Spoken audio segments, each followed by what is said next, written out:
नमः श्रीवर्धमानाय निर्धूतकलिलात्मने शालोकानां त्रिलोकानां यद्विद्यादर्पणायते। रत्नकंडक श्राप का चार परम मांगलिक ग्रंथ है। आचार्य समंत स्वामी द्वारा यह लिखा गया है और इसमें 150 श्लोक हैं।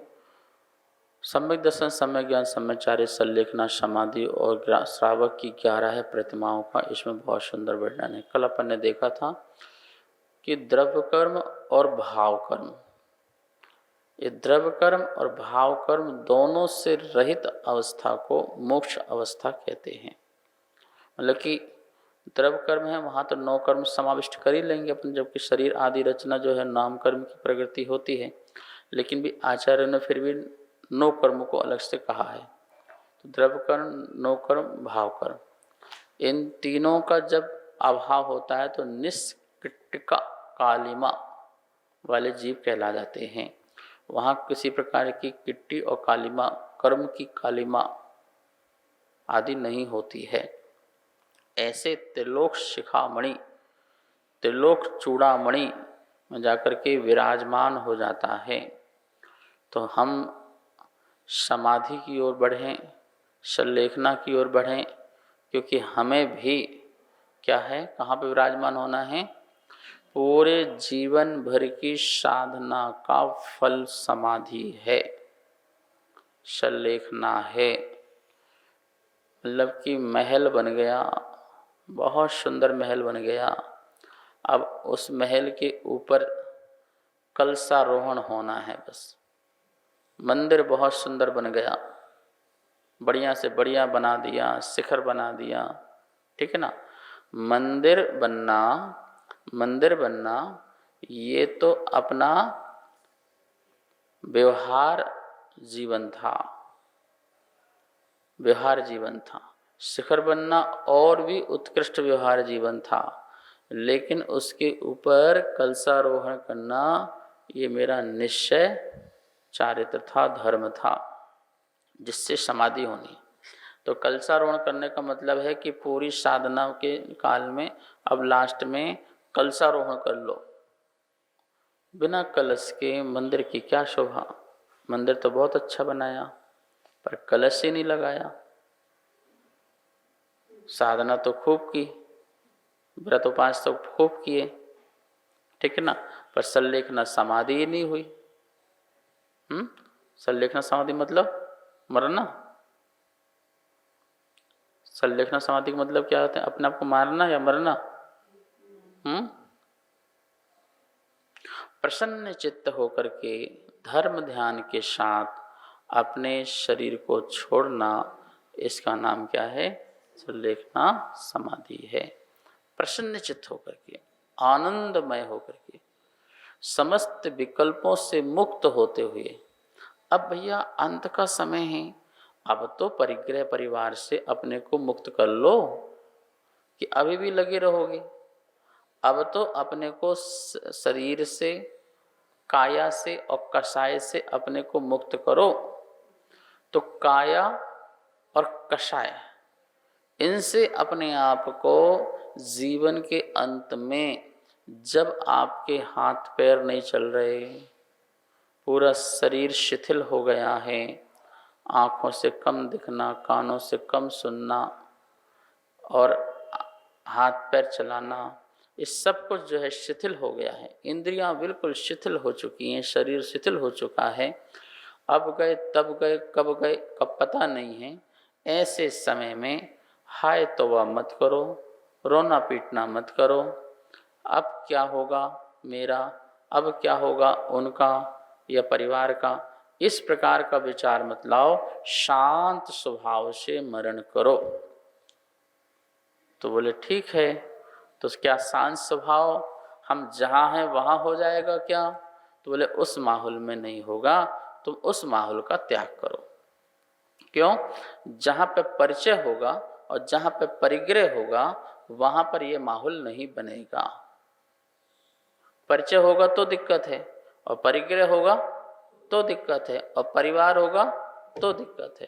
तो इसलिए परिचय मित्रों से भी हो सकता है, दुश्मनों से भी हो सकता है। तो बोले परिचय, परिवार और परिग्रह, इन तीनों से मुक्ति जहाँ हो सके उसका नाम समाधि मरण है, उसका नाम संलेखना है। जन्म और मरण का अनुभव तो अनादि काल से कितने दिन बार किया, जन्म और मरण का। अब अजर अमर का, किसका? अजर और अमर का स्वाद चख लूं, इसका नाम संलेखना है, इसका नाम समाधि है। कि मेरा जन्म मरण नहीं है। जन्म का भी अनुभव तुमने खूब लिया है, रोते पीटते आए थे, मरण का अनुभव खूब लिया है, रोते पीटते जा रहे हो, ठीक है ना। लेकिन जन्म मरण से रहित अजर और अमर का हमने अभी तक क्या नहीं लिया है? स्वाद नहीं चखा है, मतलब उसका अनुभव नहीं लिया है। तो उसका अनुभव लेने का नाम है संलेखना समाधि।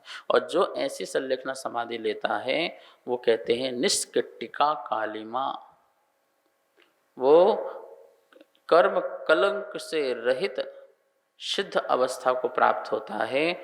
और वह त्रैलोक चूड़ामणि, तीन लोक में जो चूड़ामणि सिद्धालय है, तनुवातवलय है, वहाँ पर जाकर के शाश्वत सदा सदा के लिए नित्य ही विराजमान हो जाया करता है। यदि उसने उत्कृष्ट समाधि ली, उत्कृष्ट, ठीक है ना। लेकिन यदि वो उतनी उत्कृष्ट समाधि न ले पाया तो वह अभ्युदय को प्राप्त होता है। निःश्रेयस को प्राप्त तो नहीं होता है, अभ्युदय को प्राप्त होता है। और अभ्युदय मतलब जो चारों तरफ से अच्छा अच्छा उदय में आए। उदय, उदय तो उदय तो साता आएगा अच्छा, तो साता मतलब पुण्य, अच्छा अच्छा पुण्योदय आएगा। तो अच्छा पुण्योदय कहाँ पर आएगा? देव पर्याय, देव पर्याय में अच्छा अच्छा उदय में आएगा, नहीं आएगा? रिद्धि है, वृद्धि है, बल है, हर चीज है, क्या नहीं है? सब कुछ तो है। अच्छा, भूख लगे ज्यादा तो दुख है ना, बनाना पड़ेगा, कमाना पड़ेगा। भूख की प्यास न लगे तो सुख है कि नहीं है? और यदि भूख लग भी गई हो तो मेहनत ना करना पड़े, अपने आप अमृत झर जाए। जैसे अपन को थूकू गुटकते हैं, थोड़ी शांति मिल जाती है ना, ऐसे वो समझ लो कि कितने हजार वर्षों में जितनी आयु उतने हजार वर्षों में एक बार गुटक लिया, तृप्त हो गए। अब भूखी प्यास नहीं लग रही, कितना बढ़िया काम है। सबसे बड़ा टेंशन किस बात का है? खाना बनाना और खाना खाना, और फिर उसकी टेंशन के साथ साथ उसको कमाना, उसकी टेंशन है। और वहां कमाना भी नहीं है, गमाना भी नहीं है। और बार बार रोज खाना भी नहीं है और बनाना भी नहीं है। तो सबसे अच्छा सुख तो यही है। तो देव पर्याय में सुख है कि नहीं? क्यों सुख नहीं है? अरे संसार संबंधी सुख सबसे अच्छा वहां है कि नहीं है? तो बोले सुनो, जो श्रेष्ठ सुख है, परम श्रेष्ठ सुख तो मोक्ष सुख है। पर उसके नीचे का जो सुख है, या तो इंद्रिय सुख लोगे या अतीन्द्रिय सुख लोगे, दो में से कोई लोगे ना। तो या तो इंद्रिय की पराकाष्ठा वाला सुख लो, या इंद्रिय से रहित अतीन्द्रिय का पराकाष्ठा सुख लो। तो वो दो बात हो गई, या तो देव या देवादिदेव। या तो देव बन के सुख लो, या फिर इन देवों के भी देव, देवादिदेव बन करके सुख लो। तो देव तो कह रहे हैं कि संलेखना में दोनों फायदा है, बेनिफिट दोनों है। यदि बहुत उत्कृष्ट समाधि हुई, जैसे केवलियों की होती है, पंडित मरण। कौन सा मरण हुआ? पंडित ज्ञानी महाज्ञानी मरण होता है। तो वो देवादिदेव का सुख, किसका सुख? सिद्ध परमात्मा। वो अरहंतों के भी देव हैं। सिद्ध परमात्मा कैसे हैं? देवों के देव, अरहंतों के भी देव हैं, इसलिए परम सुख वहां मिलेगा। और यदि मेरा पंडित मरण हुआ, पंडित मरण नहीं हुआ, पंडित मरण हुआ, तो पंडित मरण में भी उत्कृष्ट सुख मिलेगा। पर कौन सा उत्कृष्ट सुख? देव का। मतलब देव भी बनेगा तो नौकर चाकर नहीं बनेगा, वहां पे जाकर के इंद्र बनेगा, अहमिंद्र। क्या बने? लिखा था ना पीछे, अहमिंद्र। सर्वार सिद्धि में जाओ, अनुदेश में जाओ, अनुत्तर में जाओ, तो वहां पर अहमिंद्र, अहम राजा, सब इंद्र हैं। कोई छोटा बड़ा नहीं है, सब बराबर के हैं। ऐसे अहमिंद्र पद को प्राप्त करेगा यदि वह पंडित मरण करता है। पंडित मरण में भी उत्कृष्ट घोर साधना करते, जैसे सुकुमाल मुनि, सुकौशल मुनि, यशोधर मुनिराज, कुमार मुनिराज, इन्होंने साधना की और क्या बोलते कि कहाँ पहुँच गए है? नकुल सहदेव कहाँ पहुँच गए? सर्वार सिद्धि आदि में पहुँच गए, अहम इंद्र बन गए। समाधि हुई कि नहीं हुई इनकी? महाराज जी क्या कर रहे, समाधि कैसे हो गई? वो तो अग्नि से जल रहे थे, बीच में मर गए, पूरी आयु नहीं भोगी, अकाल मरण हो गया। तो अकाल मरण हो जाए में क्या दिक्कत क्या है? हमारा मरण समता से हुआ नहीं होगा, ये बताओ। हमें अग्नि की क्या फिक्र है? हमारे लिए सियालनी खा रही, हमें उससे क्या मतलब है? महाराज जी देखो अभी छोटे थे और उनका तो मरण जल्दी हो गया, तो उनकी समाधि ढंग से नहीं हुई ना। अरे समाधि का उससे कोई लेना देना थोड़ी है कि अधिक आयु अल्प आयु, उससे मतलब थोड़ी है। उस अवस्था में भी कम आयु भी हो जाए लेकिन समता रूप मरण हो जाए। अब एक्सीडेंट हो जाए, महाराज जी बैठे में भूखा माए कुछ गिर जाए, तो समाधि मरण नहीं होगा क्या? हम उस भूकंप से क्या लेना देना? हम तो अपने में चले गए, तो क्या हो गया? समाधि मरण हो जाए। तो कह रहे हैं कि इस प्रकार से अभ्युदय, परम अभ्युदय को प्राप्त होगा पंडित मरण। बाल मरण, बाल मरण, बाल पंडित मरण, पंडित मरण, पंडित मरण।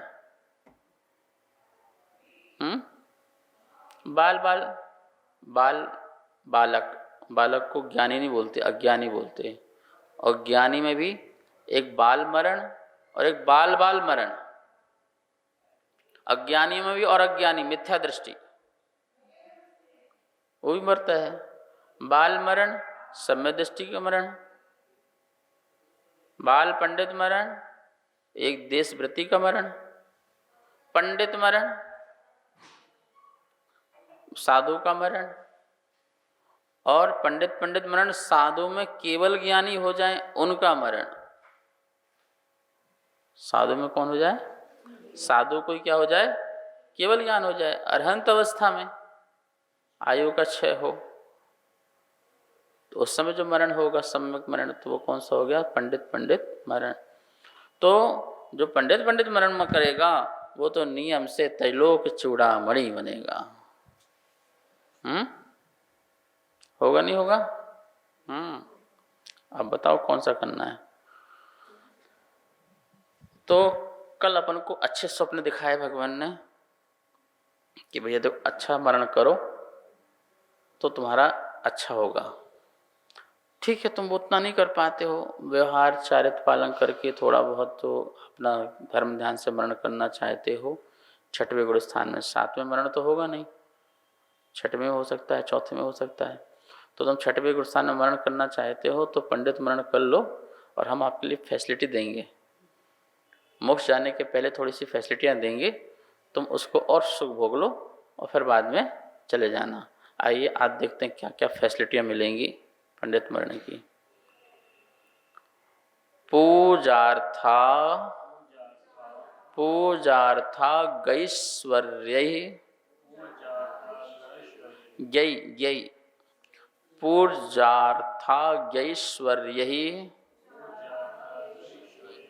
बल परिजन काम भोग भूयष्टहि भूयष्टहि अतिशयत अतिशयत भुवन मदभुत मदभुत मभ्युदयम फलति सद्धर्मः पूजार्थागैश्वर्यहि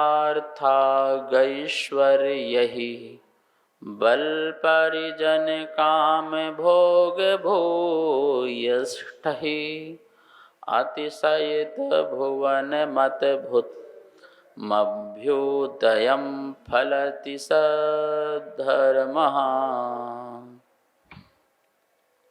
एक ही शब्द का अर्थ देखेंगे। सद्धर्मः सल्लेखना के द्वारा समोपार्जित समीचीन धर्म, बल परिजन काम भोग भूयष्टहि बल परिवार तथा काम और भोगों से परिपूर्ण, पूजार्थ आज्ञेश्वरी प्रतिष्ठा धन और आज्ञा के ऐश्वर्य तथा अतिशयित भुवनम संसार को आश्चर्यचकित करने वाले तथा स्वयं अद्भुतम आश्चर्यकारी अभ्युदयम स्वर्ग आदि रूप अभ्युदय को फलती फलता है।